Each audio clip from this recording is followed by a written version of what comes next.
And a healthy microbiome is roughly about 85 to 90% good bacteria and only about 10 to 15% bad bacteria. We all have some bad bacteria or bad bacteria that potentially can be bad, but they're generally not bad when the good bacteria vastly outnumber the bad bacteria. But when things get out of balance and too many of these bad bacteria are able to multiply, then you get into inflammation in the gut and production, the creation of leaky gut, and there's all sorts of health problems that cascade from that.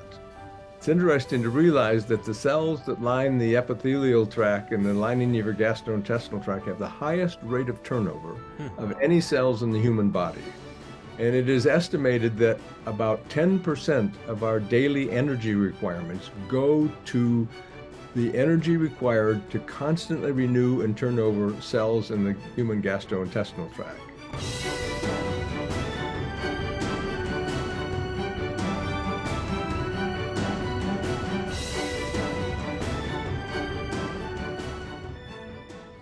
Welcome everybody to episode number 22, the big 2-2. We've reached it. It's unbelievable. We made it to episode 22. Today, we are talking to Mr. Ross Pelton, who's the scientific director for Essential Formulas, which specializes in premium probiotic products.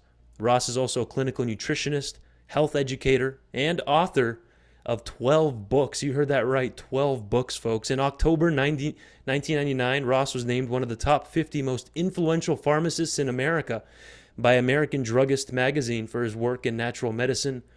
Ross is also the natural pharmacist, folks. His newest book is titled Rapamycin, mTOR, Autophagy, and Treating mTOR Syndrome, which we're going to definitely touch on today. Ross' personal website, bio, and blog are at naturalpharmacist.net. That's www.naturalpharmacist.net. Mr. Ross Pelton, welcome to your first appearance here on the Healthy Habit Podcast. Hi there, Dr. Dan. It's really nice to be with you, and I really appreciate the opportunity to be on your Healthy Habit Podcast here.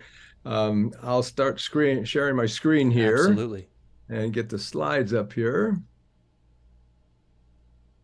So today with Mr. Pelton, we're going to be discussing Dr. Ohhira's Probiotics, which I think definitely since I've been hosting the radio show / the podcast, it's our first time that we're going to dive into Dr. Ohhira's Probiotics. So Ross, the stage is yours. Go ahead and give us a little intro here.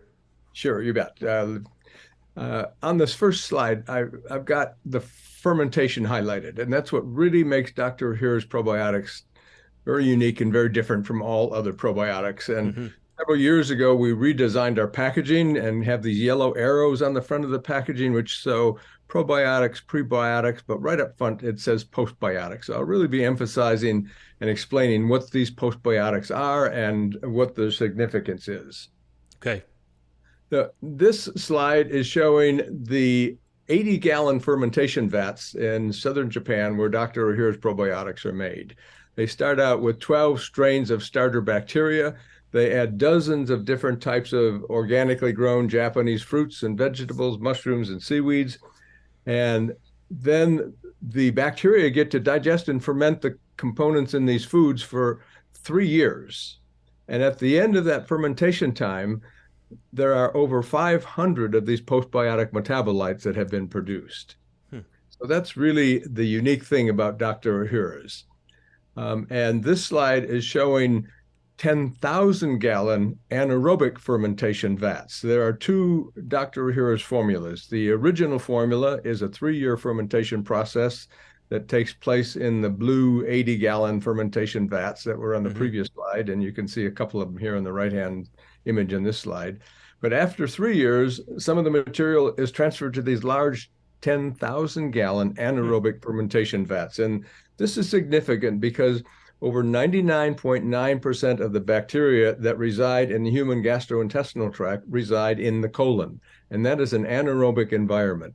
So this extra 2 years of anaerobic fermentation has given the anaerobic bacteria time to produce more of the postbiotic metabolites that they're capable of producing.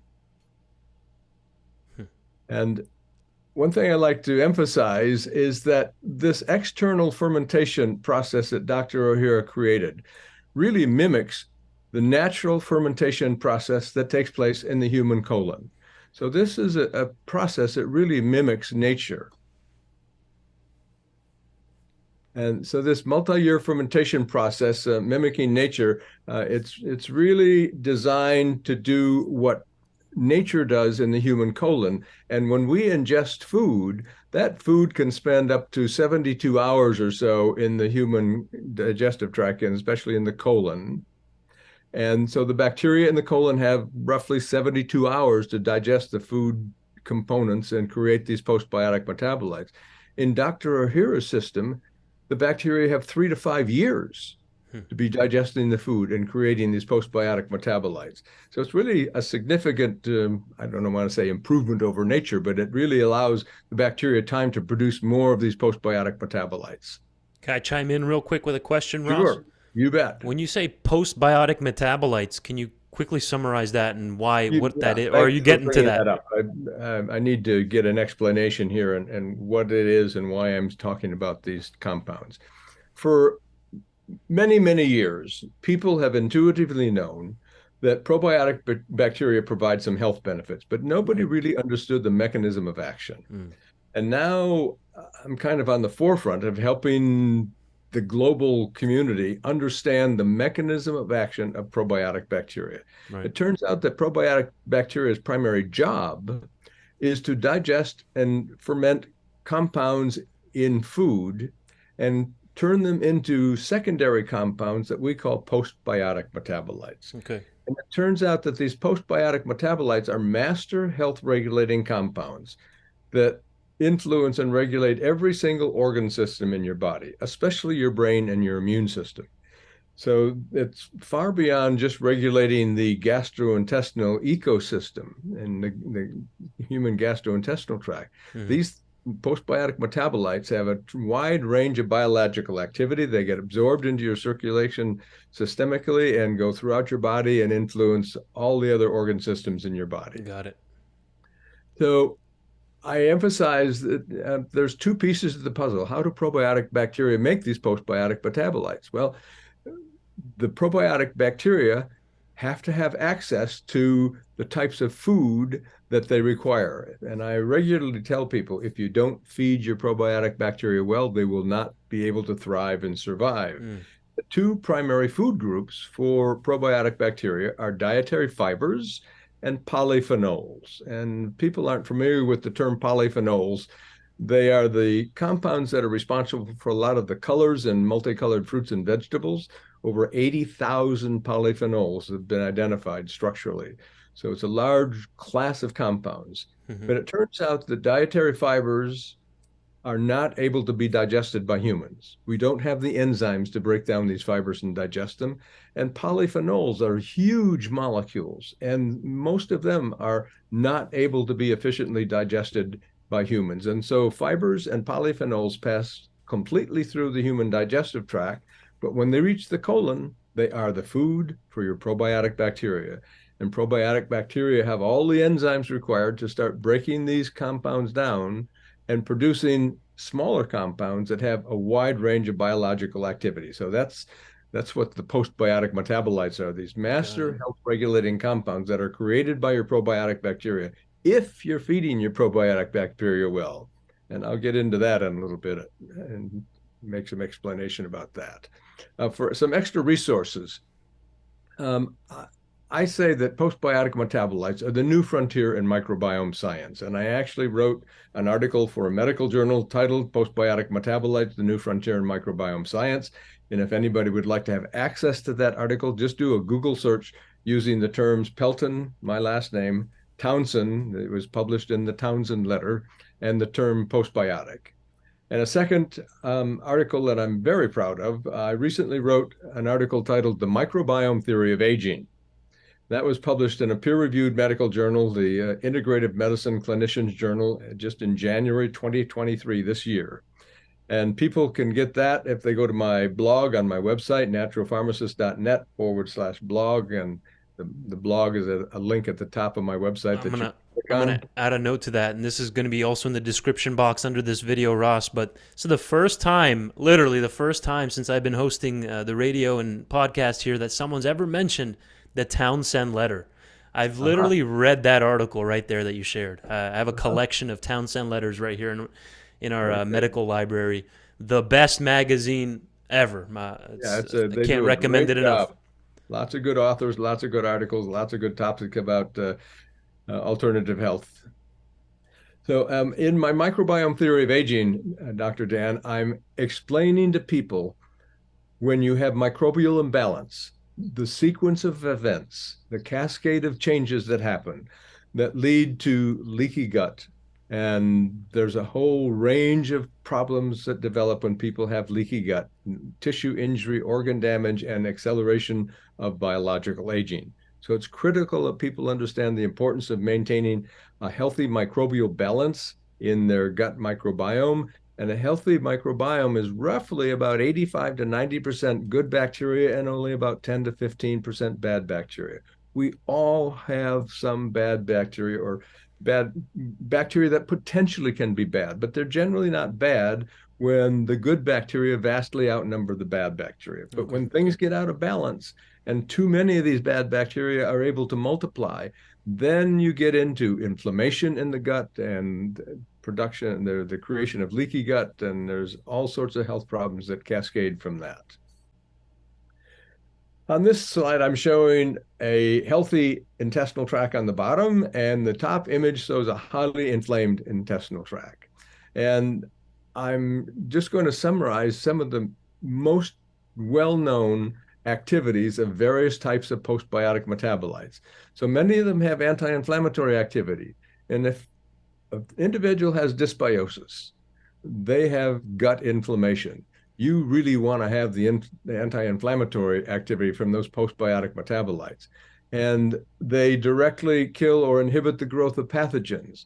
Postbiotic metabolites accelerate the growth of healthy new epithelial cells. In this highly inflamed intestinal tract, you want to replace these inflamed cells with healthy new epithelial cells. And the primary energy source to do that is butyric acid, which is one of the primary postbiotic metabolites that are produced. And it's interesting to realize that the cells that line the epithelial tract and the lining of your gastrointestinal tract have the highest rate of turnover of any cells in the human body. And it is estimated that about 10% of our daily energy requirements go to the energy required to constantly renew and turn over cells in the human gastrointestinal tract.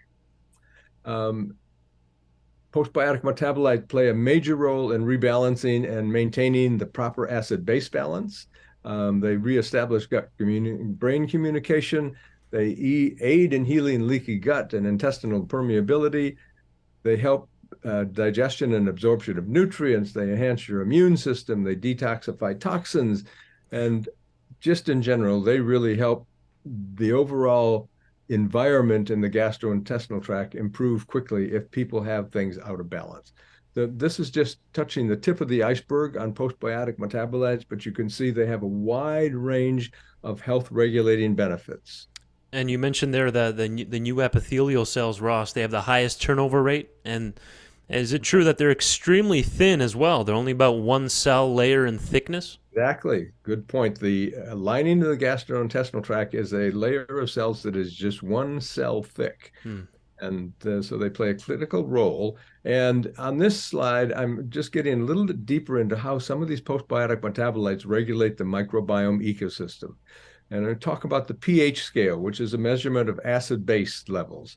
And 7 is neutral, and as the numbers go down, things get more and more acidic, and as the numbers go up, they get more and more alkaline on the right-hand side. So weakly acidic postbiotic metabolites. There's a number of postbiotic metabolites that have slightly acidic characteristics. The short chain fatty acids, there's acetic acid, propionic acid, butyric acids, there are nucleic acids, there are organic acids, there are fulvic acids. You can see that all of these postbiotic metabolites have slightly acidic characteristics. And that's what creates the slightly acidic pH in different areas of the human colon. The ascending colon has a pH roughly from 5.4 to 5.9, transverse about 6.2, descending colon 6.6 to 6.7. So these are all just slightly below 7, which is neutral. So they're just slightly, very weakly acidic. And this weakly acidic pH is the optimal acid-base balance to promote the growth of your probiotic, healthy, good, beneficial bacteria, and it suppresses the growth of pathogens. And just another note here, the pH of the human stomach is around 2 to 3. Mm-hmm. Now, this is a logarithmic scale, so every point is a jump in of 10. So if we go, for example, in the stomach, pH of 3 up to, say, a pH of 7, which is neutral or just a little bit higher than the pH in the colon, from 3 to 4, 4, 5, 6, 7, that's 10, 100, 1,000, 10,000. The acidity in the stomach is 10,000 times more acidic than the pH or the acid level in the small intestine. So you can see that this acidity in the human stomach is the front line of your immune system, killing pathogens and virus that get into your stomach and through oral ingestion. And then when people have dysbiosis, when they have a bad microbial balance, too many bad bacteria, they don't have enough of the good bacteria producing these postbiotic metabolites that are slightly acidic. Mm-hmm. And so they end up having a pH that's more alkaline. And so if we go from, say, 6.5 to 7.5 to 8.5, that's 10, that's 100. When people have dysbiosis, the acid base level in their colon is anywhere from 10 to 100 times too alkaline. That suppresses the growth of your good bacteria, and it's the favorable environment for the proliferation of bad bacteria. So it's really critical that people understand the importance of maintaining a healthy microbiome that will have a pH level that's slightly acidic. Interesting. That's fascinating, Ross, because people drink a lot of alkaline water nowadays. And what could I'm happen not there a downstream? A lot of the patients that I see here in the clinic with gut issues, a lot of them, high percentage of them, are drinking a lot of alkaline water and talking all things alkalizing. Yeah, I don't think that's the right thing to be doing. Interesting. And I'll talk a little bit more about why this gets out of balance here in just a few minutes. So the difference between Dr. Ohhira's probiotics and taking a commercial probiotic. On the left-hand side of my screen, if people just take a commercial probiotic, a capsule that has bacteria in it, those bacteria have to first survive transit through the harsh acid environment in the stomach.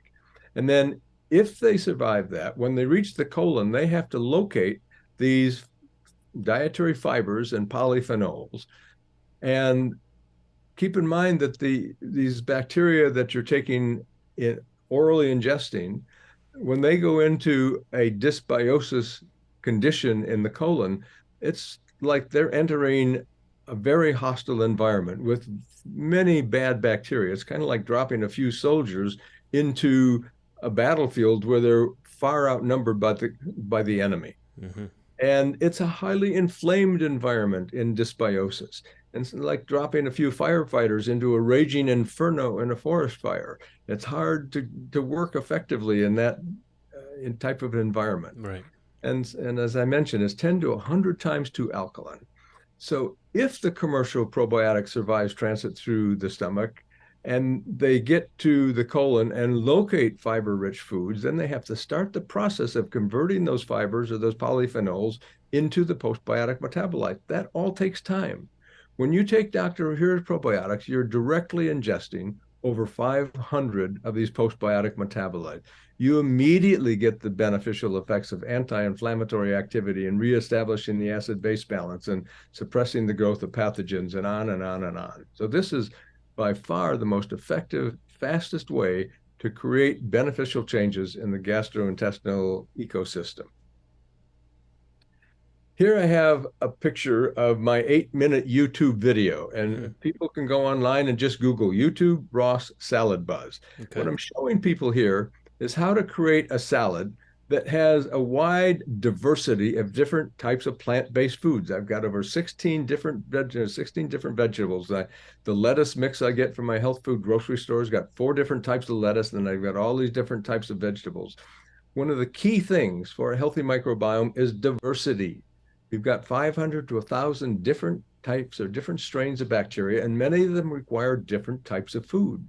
So the only way you can create a diverse microbiome in terms of a diverse range of different bacteria is to ingest a diverse range of dietary fibers and polyphenols. And so this salad, my salad buzz, does that for people. But also the secret to my salad buzz, I prepare everything at once a week, chop up all my vegetables, and then you squeeze a lemon into this, what I call my salad buzz, and toss it up. And the vitamin C in the lemon juice preserves your salad buzz for a week. So I put it into a Tupperware in the refrigerator. And 4 or 5 nights a week, when my wife and I have our dinner, it's our main salad is our main meal 4 or 5 nights a week. So I pull out a Tupperware with my salad buzz. I pull out a bag of lettuce and a handful of lettuce and a handful of salad buzz. It takes 2 minutes to make dinner. This is a Wow. tremendous time saver for people. And it's also the best way to really support a growing and maintaining a diverse microbiome. So this is a great way to think On of YouTube video. this is a great, and I'm going to link that video in the description box below, Ross, but this is a great way to think of why fiber is so useful. It's literally feeding the bacteria. Exactly, exactly. So now I'm going to just take a quick little segue and to compare two of the most important microbiome ecosystems on the planet.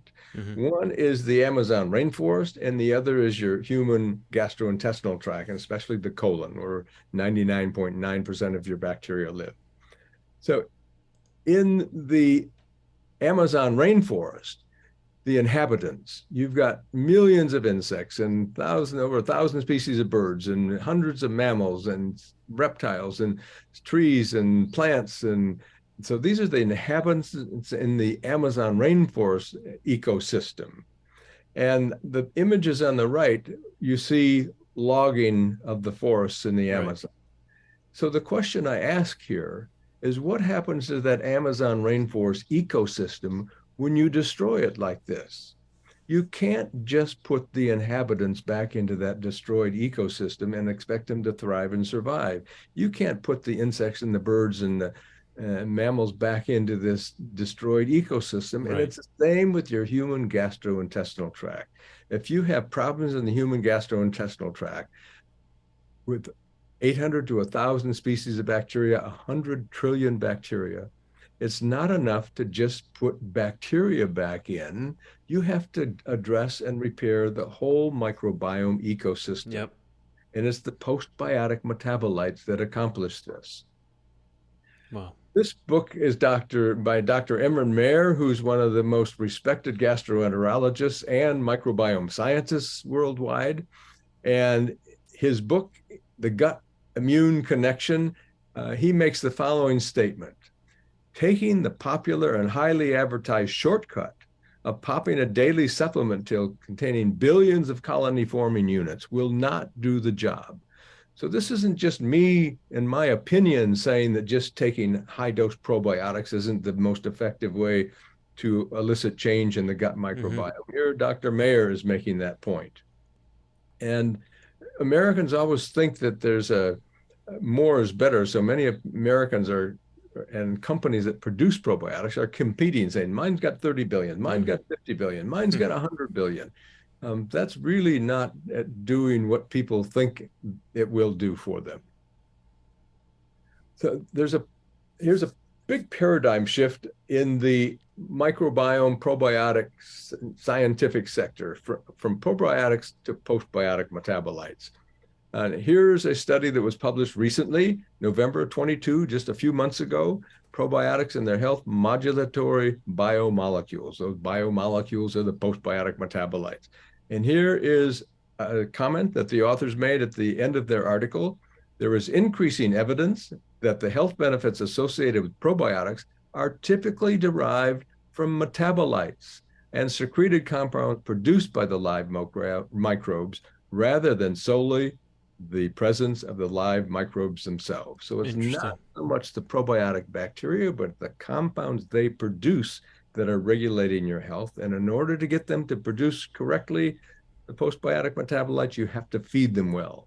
And we do have 2 minutes here to go, Mr. Pelton. This was an incredible intro into essential formulas in Dr. Ohhira's probiotics, and especially the postbiotic metabolites. That's incredible. We got that whole list of things, why they're so necessary.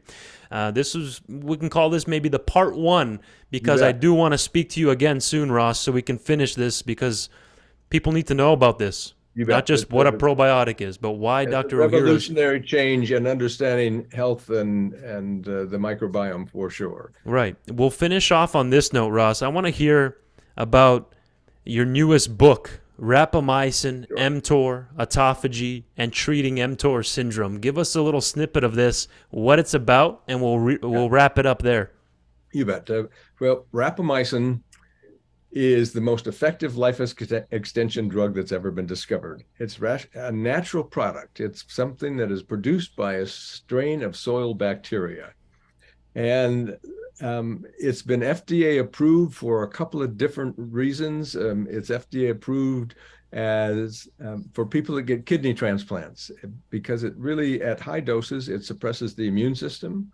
It also has been approved for several types of chemotherapy, but these aren't indications that you would use for people that are interested in life extension. But they have now discovered that if you just take rapamycin once a week, it has tremendous health benefits. And that gets into understanding mTOR and autophagy. And I probably don't have time to get into that deeply, Dr. Sure. Dan, but mTOR and autophagy are things that regulate cellular metabolism, health, and the aging process in every cell. And these things are out of balance. And my book gets into explaining why they're out of balance and how you can correct that. Rapamycin corrects it. And intermittent fasting and time-restricted eating are things that will help correct the out-of-balance mTOR autophagy ratio. But I'm actually have proposed the mTOR autophagy theory of aging to explain how important this is and why it works. And this is why rapamycin is such an important drug, because it rebalances the out-of-balance mTOR autophagy relationship or ratio. No, I'll definitely be showing the website there, naturalpharmacist.net. I'll be directing our viewers and listeners to that source. That was a perfect intro, Ross.